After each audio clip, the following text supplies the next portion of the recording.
Hello guys, welcome back to our new video.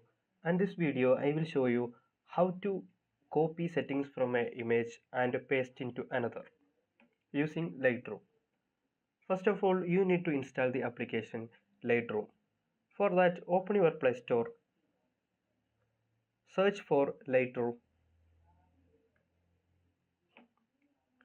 After installing, open the application.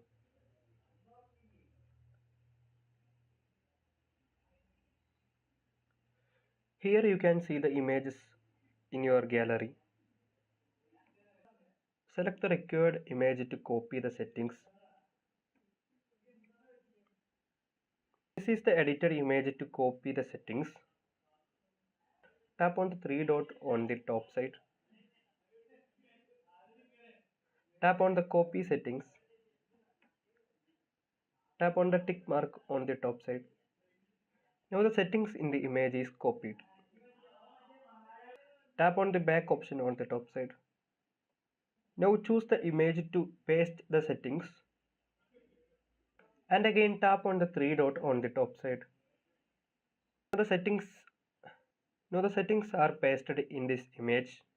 By doing this, you can edit your image very quickly and fastly.